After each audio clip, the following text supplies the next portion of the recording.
नमस्कार साथियों, मैं प्रवीण कुमार खरे, आपका दोस्त, आपका साथी, आपका मित्र एक बार फिर सोशल मीडिया के माध्यम से आप सभी के बीच हाजिर हुआ हूँ। साथियों, आज हम बात करेंगे युग पुरुष स्वामी विवेकानंद जी के द्वारा कही हुई कुछ बातों की। यदि आपको मेरे द्वारा दी हुई जानकारी पसंद आए, अच्छी लगे, शेयर करने के लायक लगे तो शेयर कीजिए, लाइक कीजिए, सब मेरे चैनल को सब्सक्राइब कीजिए। यूट्यूब पर जाकर प्रवीण कुमार खरे मोटिवेशनल स्पीकर नाम का चैनल को सब्सक्राइब कीजिए, बेल आइकन बजाइए। साथियों, हमारी इस धरती पर कई युग पुरुष, कई विद्वान पुरुष हुए हैं जिनके आदर्शों पर हम चलने की कोशिश करते हैं। हम हर बात में किसी आदर्श व्यक्ति, किसी युग पुरुष द्वारा कही हुई बातों का उदाहरण लेते हैं और उसके हिसाब से ही अपने आप का मूल्यांकन करते हैं और अपने आयाम स्थापित करने की कोशिश करते हैं। उसी क्रम में स्वामी विवेकानंद जी भी एक युग पुरुष हैं। साथियों, स्वामी विवेकानंद जी ने वैश्विक स्तर पर जो छाप छोड़ी थी वो किसी परिचय की मोहताज नहीं है। हमारा एक दुखद विषय ये था कि स्वामी विवेकानंद जी ने हमारी धरती पर बहुत कम समय बिताया। अगर स्वामी विवेकानंद जी को जीवन के कुछ काल और मिले होते, कुछ साल और मिले होते, तो आज उनके अनुसरण करने की, उनकी दूरदर्शिता की, उनकी दार्शनिक स्थिति का लाभ और हमारा भारत देश ले पाता। समूचे वैश्विक स्तर पर स्वामी विवेकानंद जी को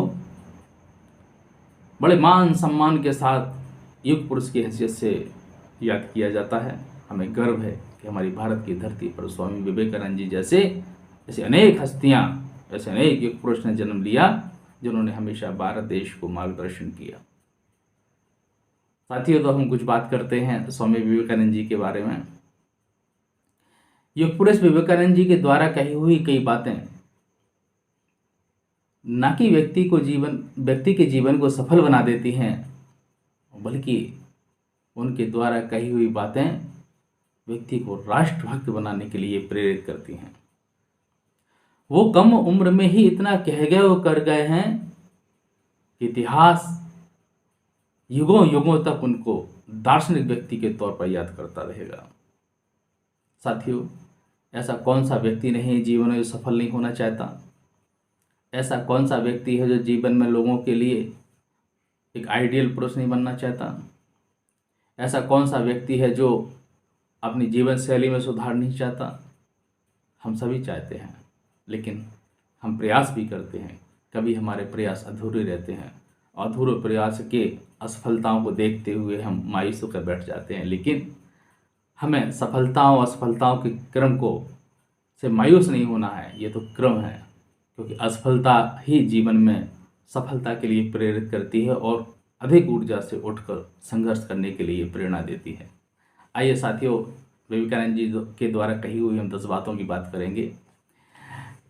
विवेकानंद जी की कही हुई बातों का यदि पालन हमने कर लिया तो निश्चित तौर पर कुछ न कुछ तो आपके जीवन में बदलाव होगा, बल्कि आप भी एक विशिष्ट व्यक्ति के तौर पर, आप भी एक आदर्श व्यक्ति के तौर पर, एक आदर्श जीवन जीने वाले व्यक्ति के तौर पर आप ये याद किए जा सकते हैं।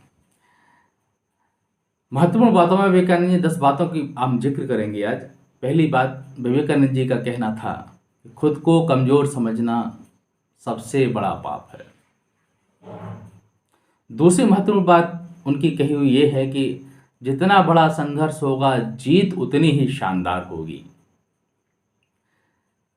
तीसरी महत्वपूर्ण बात यह है कि जब तक आप खुद पर भरोसा नहीं करते, आप भगवान पर विश्वास नहीं कर सकते। उनके द्वारा चौथी कही हुई बात महत्वपूर्ण है। वो कहा करते थे, एक समय में एक काम करो और ऐसा करो कि उसमें खो जाओ, पूरी प्रेरणा डाल दो, पूरी आत्मा डाल दो और बाकी सब कुछ भूल जाओ। विवेकानंद जी के द्वारा कही हुई 5वीं बात, जब तक जीना तब तक सीखना, अनुभव ही जगत में सर्वश्रेष्ठ शिक्षक है। विवेकानंद जी के द्वारा कही हुई 6वीं महत्वपूर्ण बात यह है कि जीवन में ज़्यादा रिश्ते होना जरूरी नहीं है, लेकिन आपके जीवन में जितने रिश्ते हैं उन रिश्तों में जीवन होना जरूरी है। विवेकानंद जी के द्वारा 7वीं महत्वपूर्ण बात, दिल और दिमाग में जब लड़ाई हो तो आप हमेशा दिल की बात सुने, हृदय की बात सुने, मन की बात सुने। 8वीं महत्वपूर्ण बात, किसी दिन जब आपके सामने कोई समस्या आ जाए तो घबराना नहीं है, क्योंकि ऐसा कभी नहीं हो सकता। यदि आपके जीवन में समस्या ना आए तो आप सुनिश्चित कर लीजिए कि आपका राह गलत है।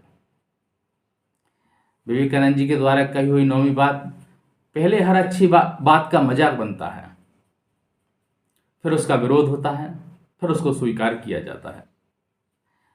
विवेकानंद जी के द्वारा कही हुई 10वीं महत्वपूर्ण बात, उठो जागो और तब तक रुको नहीं जब तक कि तुम अपना लक्ष्य प्राप्त नहीं कर लेते।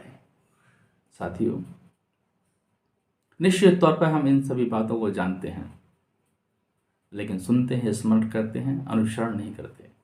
क्योंकि अनुसरण करने के लिए हमें अपना खुद का मूल्यांकन करना पड़ता है, और खुद का मूल्यांकन करना इतना आसान नहीं है। अपने अंदर झांकना इतना आसान नहीं है। अपने आप को पहचानना इतना आसान नहीं है। अपने आप को पहचानना भी एक बड़ी साधना और तपस्या है। यदि आप संपूर्ण जीवन में अपने आप में सुधार करते रहे तो निश्चित तौर पर आप बहुत सहज, सरल, सुलभ और लोगों के लिए मार्गदर्शक, लोगों के लिए प्रेरक व्यक्ति बन सकते हैं। साथियों, अगले वीडियो में भी कुछ जानकारी इसी तरह की लेके आऊँगा। आप कमेंट बॉक्स में बताइए ये जानकारी आपको कैसी लगी। अब मैं आपके साथ से विदा लेता हूँ। जय हिंद, जय जगत, जय भारत।